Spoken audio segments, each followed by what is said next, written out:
This is me. This is my beloved wife, Sylvia.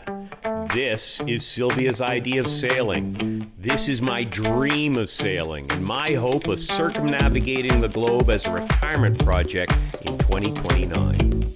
This is Sylvia's reaction to that idea. I am on a 6-year quest to convince Sylvia that a circumnavigation is a wonderful adventure, but the clock is ticking, so join me as I search for the perfect yacht that Sylvia will love, and get all your ladies to subscribe and cheer Sylvia on in the comments.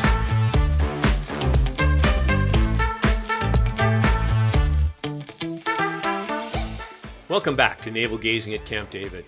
This week we are staying in France, but heading just a little southeast for a look at one of Catana's smallest and most innovative models, the Bali Catsmart.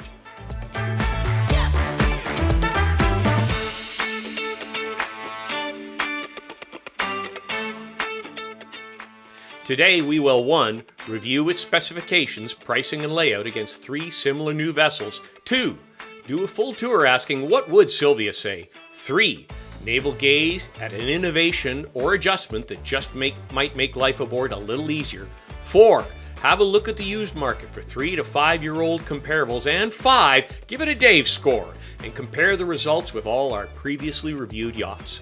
As always, all this fun will be sandwiched between a pairing of wine and a work of art from the same region as the guest yacht in an effort to capture the culture and people who gave birth to these wonderful vessels.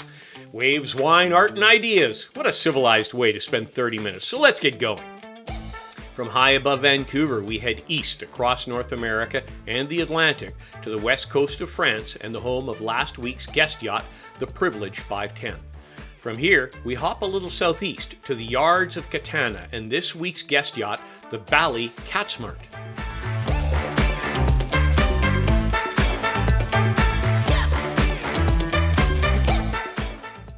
Finally, we hop further southeast to the vineyards of this week's wine pairing, Domaine Ollier-Taillefer Grand Reserve 2019. Domaine Ollier-Taillefer is a family estate in the northeastern part of the AOC Faugrez appellation in central Languedoc, southern France.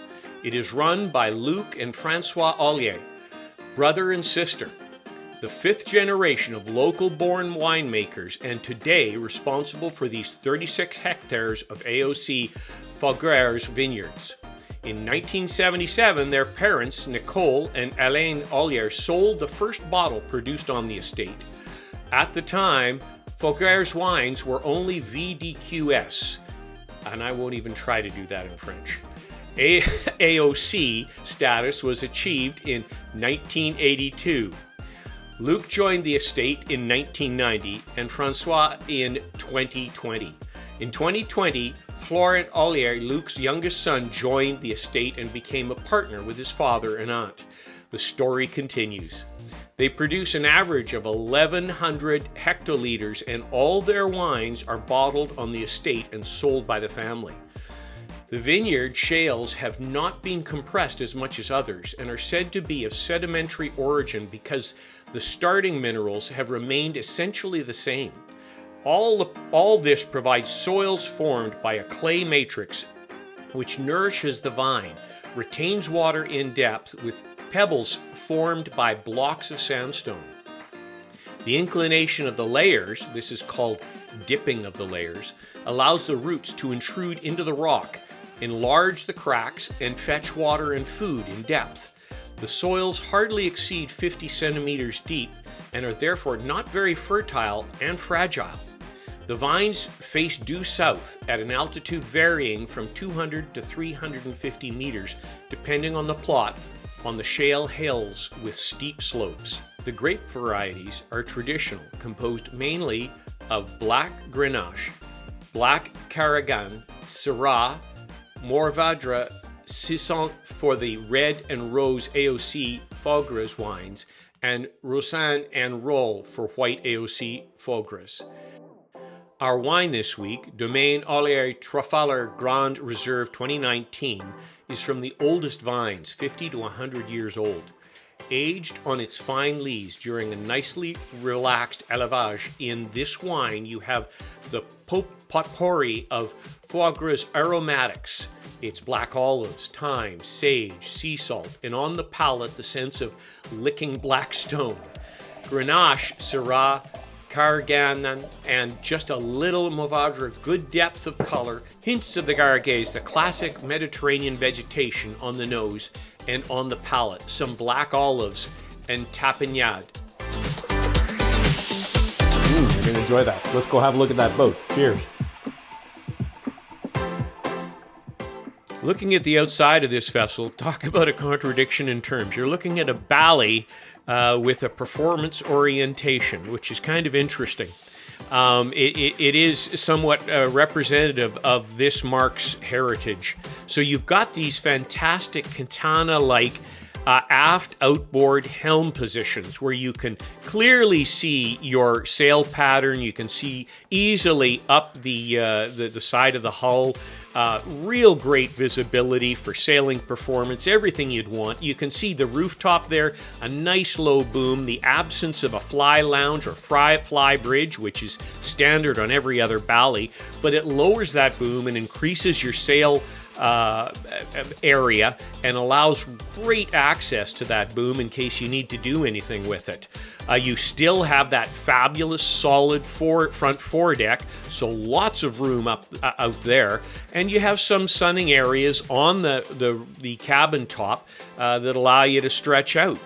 So, all in all, a very neat concept. And needless to say, the boxy shape of the Bali, making it sort of the floating Volvo of the sea, allows for incredible internal space and practicality in this vessel.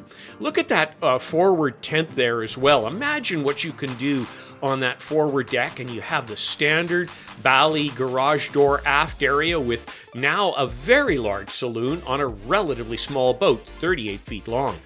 What are we going to compare this to? Well, this week we are going to look at the Seawind 1170, the Bali Catsmart, the Seawind 1190, and the Bali Catspace. Needless to say, very different yachts for very different purposes. However, that Bali Catsmart sort of got a leg in either camp here. Looking at the exterior, the Balis obviously have that very square. Like I said, they look like an old Volvo floating. That very square, sort of guppy-ish look. They really don't come into their own until you get into the 4.8 and very definitely in the 5.4, where it stretches it out and gives it more of a nice line. The Seawind 1170 and 1190, nice profiles. The 1170, very reminiscent, obviously, of its big brother, the 1370. The Seawind 1190 looking a little bit dated. A little odd, but hey, every different strokes for different folks. Okay, heading down onto the cabin top here, and for once you got a Bali that's got nothing going on up top. There's no sun decks, there's no sun pads up there, and of course the Seawinds are exactly the same.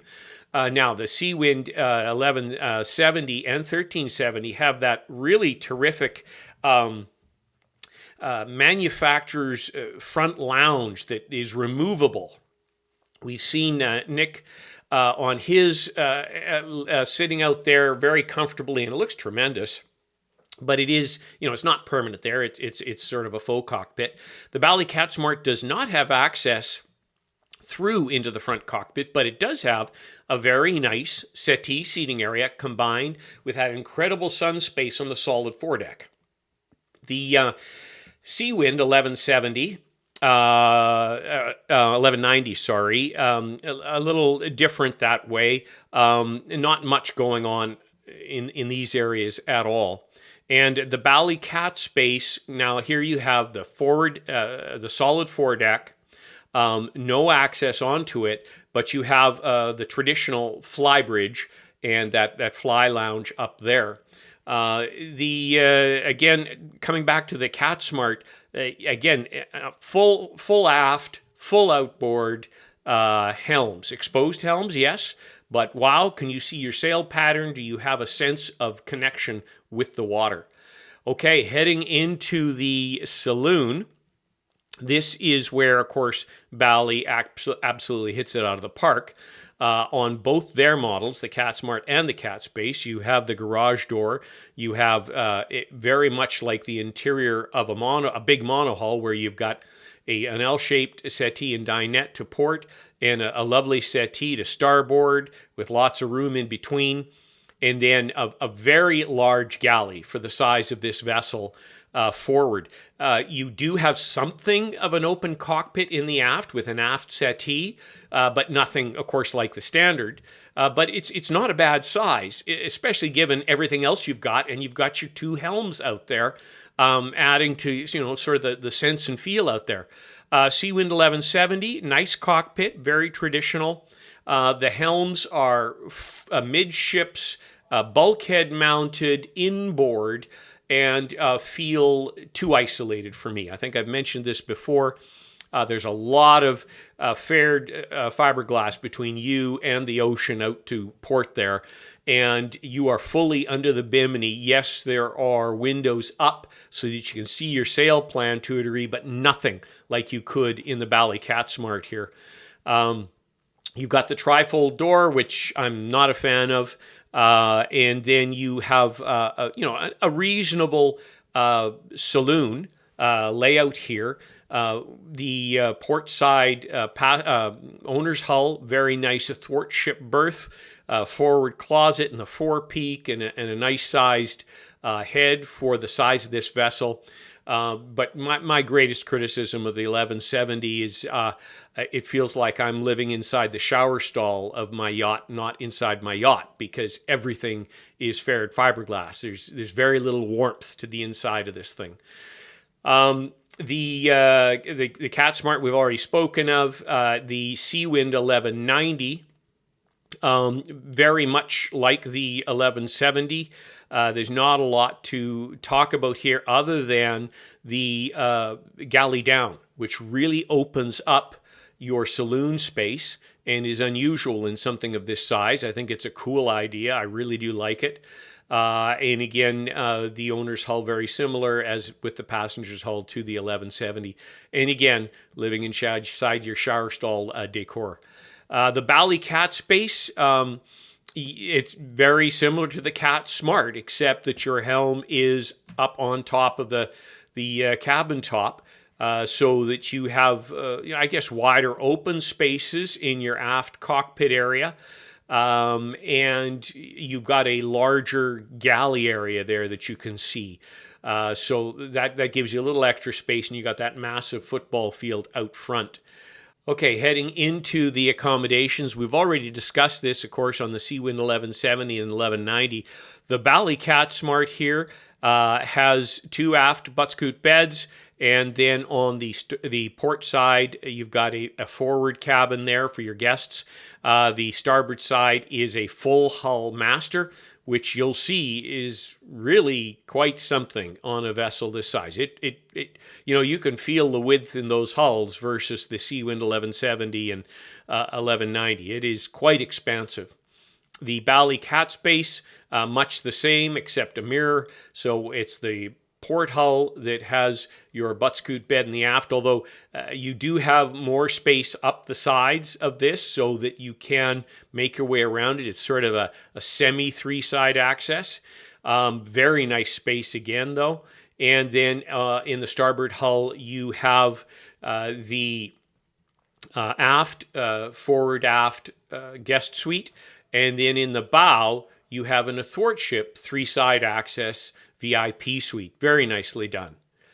Heading into the numbers now. So looking across the top line, the most economical here is the Bali Catsmart at €340,000, followed by the Bali Catspace at €397,000. Then the 1190 from Seawind at €413,000, and then the 1170 by Seawind at €468,000. Looking across at length overall, it's the Bali Catspace at 41 feet, followed by the Seawind 1170 at 39.25, the Seawind 1190 at 39, and the Bali Catsmart at 37. Length at the waterline, it's the Bali Catsmart at 38.6. That would be followed by the 1170 at 38.25, then the Bali Catspace at 37.5, and the Seawind at 37 even. Draft, it's the Bali Catsmart leading the pack at a very conservative 1.1 meters or 3.6 feet. And I don't have bridge deck clearance save for the two Seawinds. Bridge deck on the 1170 is 2.3 and on the 1190 2.4. The displacement, it's the Seawind 1190 at 6.6 tons. Followed by the Catsmart at 8.4 tons. And then it's the Seawind 1170 at 9.2 tons and the Bali Catspace at 9.4 tons. As far as upwind sail area, it's the Bali Catsmart at about 1,100 square feet or 101 square meters. And as far as engine capacities, it's the Seawind with twin 29s. Everybody else is sort of, we got the Bali and Seawind there at 20 and then the Catspace at 15. As far as tankage, it is the Seawind 1170 with 520 liters and 1,000 liters of fuel and water respectively. Beyond that, it is the, I guess it'd be the Bali Catspace at 401 and 670 fuel and water. The Catsmart at 400 and 660, and then the Seawind 1190 at 269 and 700. Down into the capacities that I hope you're bothering your brokers and manufacturers for. Couldn't get anything for your usable interior area, exterior area, anything on the interior enclosed stowage volume or the exterior locker volume. Fridge capacity, I got 3 out of the 4. And it's pretty nominal on most of these. In the lead, though, is the Seawind 1170 at 150 liters. Actually, sorry, it's the Catspace at 132 liters, 132.5 fridge, 132.5 freezer space. So, that's 165 liters combined versus the 150 liters for the Seawind. Heading to the more technical data here, as far as hull construction. It is the Seawind out in front, so she's fiberglass with carbon reinforcement in key areas, vacuum-infused pure vinyl ester over PVC foam core. That is the best hull of the bunch. Everybody else, including the Seawind 1190, is basically vinyl ester, protection on the outside, polyester inside, over a foam sandwich. The battery capacity was a little difficult to find. It looks like it's the Seawind at 400 amp hours or 4.8 kilowatt hours.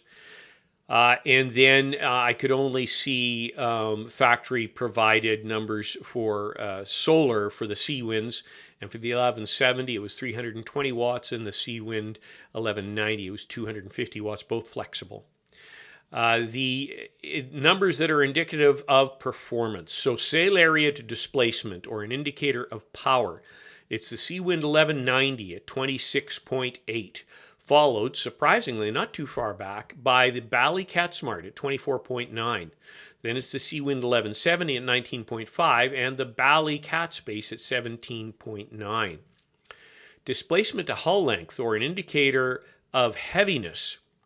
It is again the Seawind 1190 at 128.7, followed by the Bali Catsmart again at 143.6. Then it's the Seawind 1170 at 161.9 and the Bali Catspace at 176.4. And now we head down to the KSP, or the indicator of theoretical speed in 10 knots of wind comparatively. It's the Seawind in the lead at 80% of wind speed. And then, much to my surprise, the Bali Catsmart at 75% of wind speed is the next one. The next one, of course, is the Seawind 1170 at a pretty modest 65%. And then the Bali Catsmart at a predictable 62%. So our Bali Catsmart, she's no slouch. You know, they seem to have achieved what they wanted to, which is fun sailing, reasonably good sailing, with lots of space, lots of comfort, in a vessel that's only 37 feet long, and a really good price. If you're enjoying the content, please take a moment to hit the subscribe button, then share the channel with a couple of friends and hit the like button. It's free and really helps the channel. You can also join our crew on Patreon, where you can enjoy ad-free viewing as well as downloads of the Excel specifications and PowerPoint layout comparisons, while helping the channel for a few bucks a month.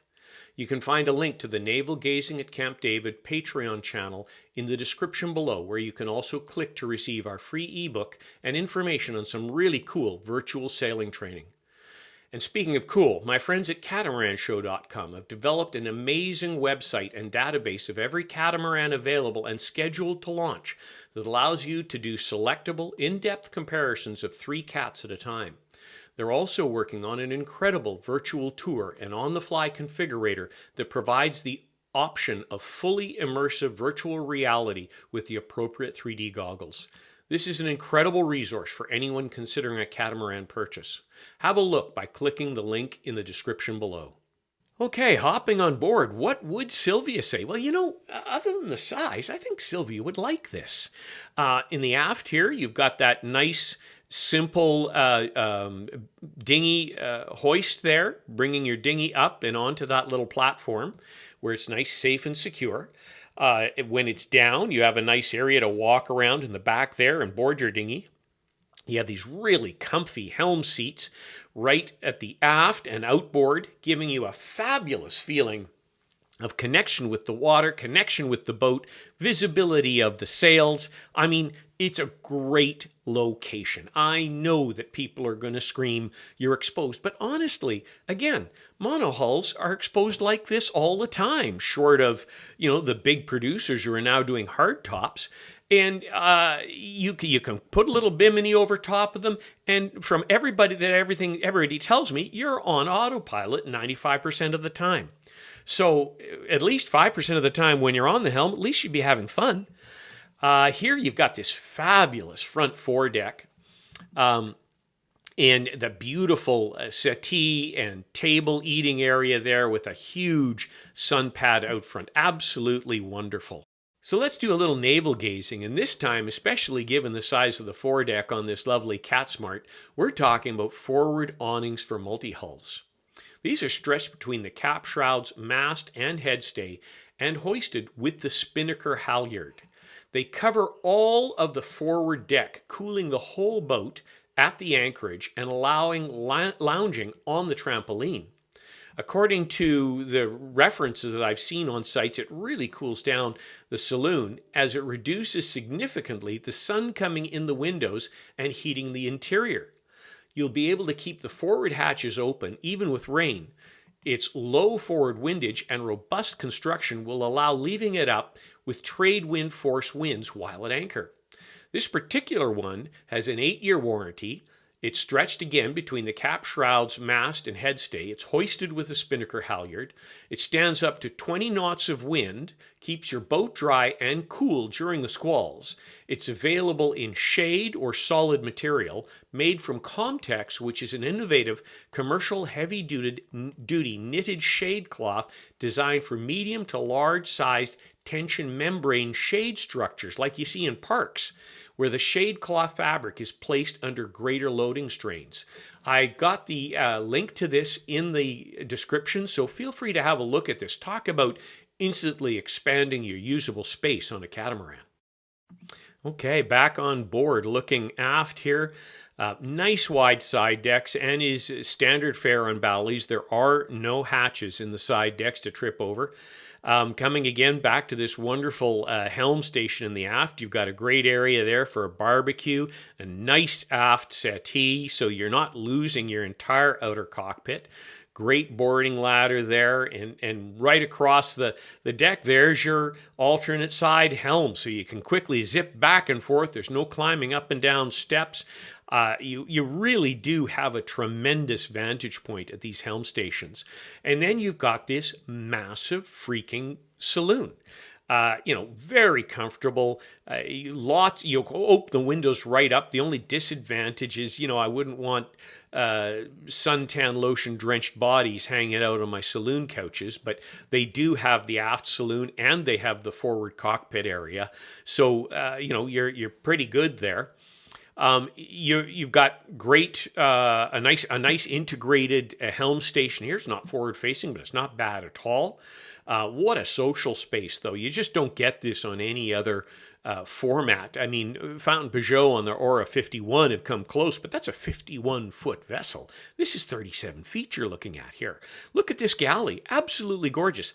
Lots of areas to bolster yourself against so that, you're not being thrown around. Lots of cupboard space, lots of counter space.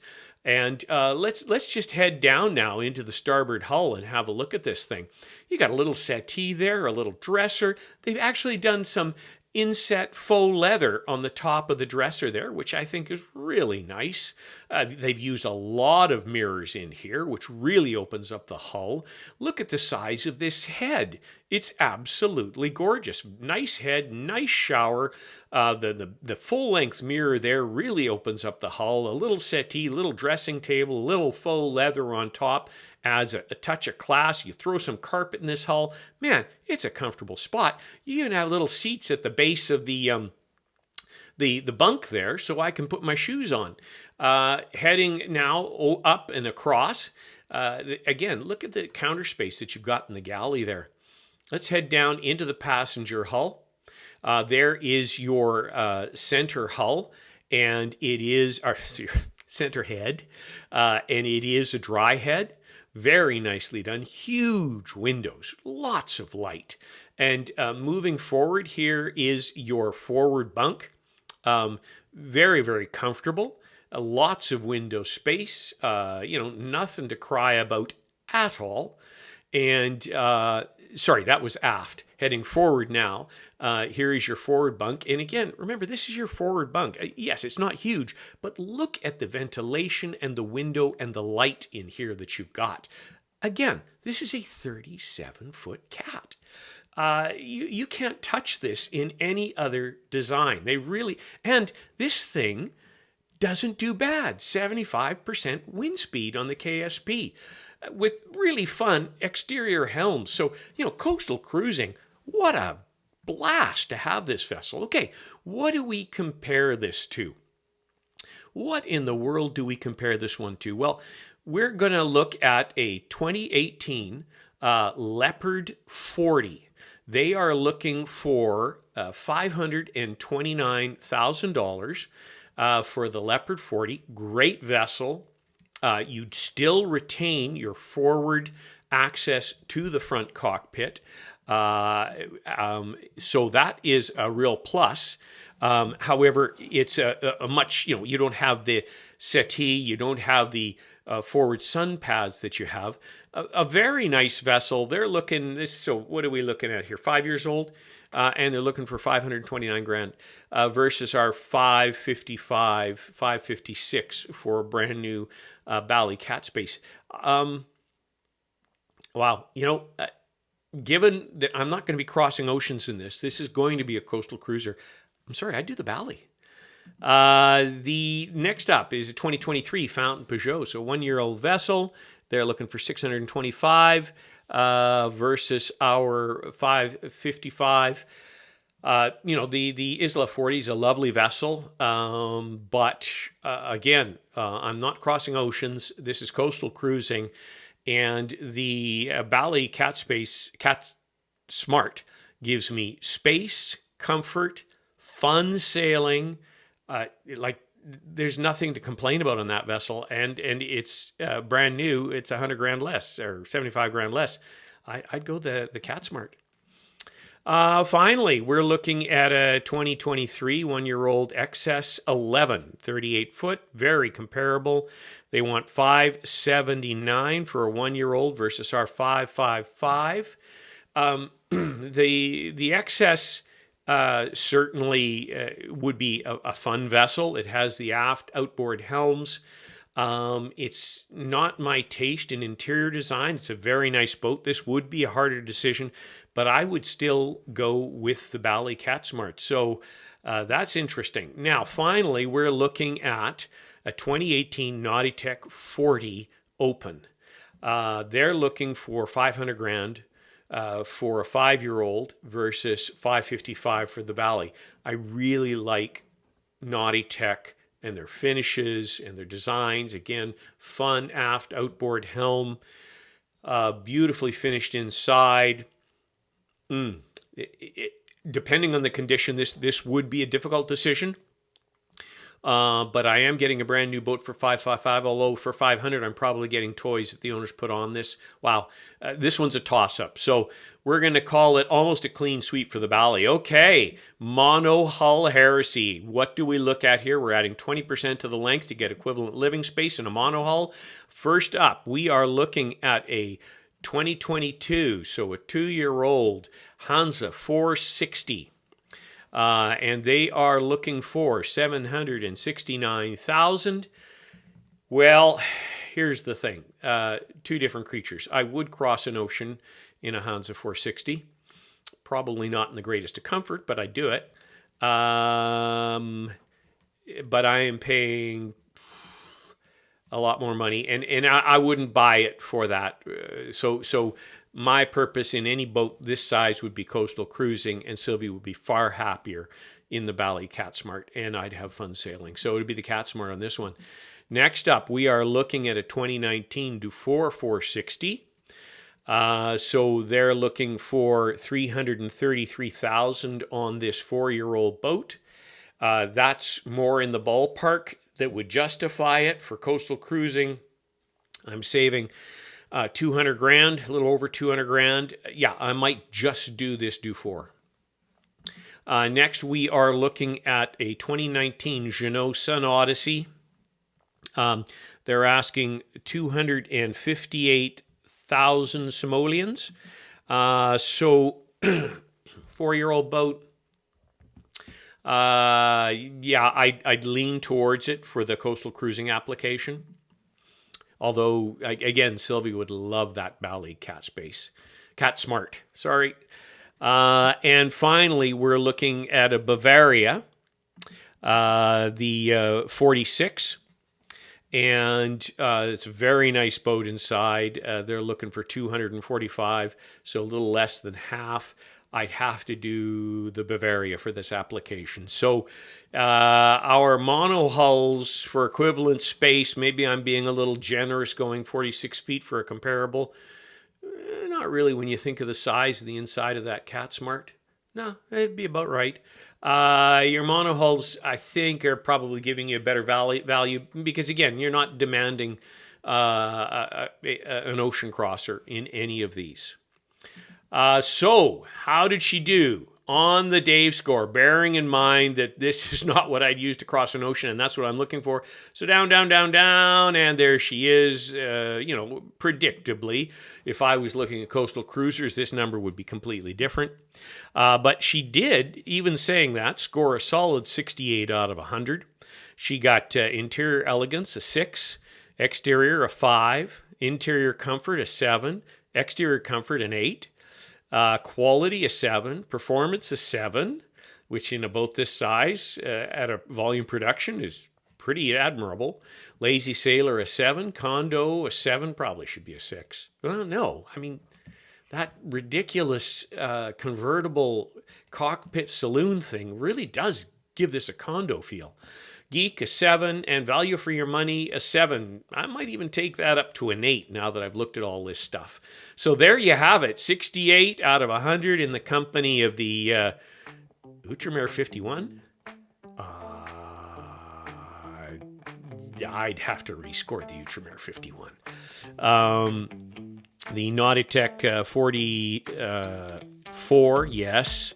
The Royal Cape 570 Fly for very different reasons. Yes, it's in there.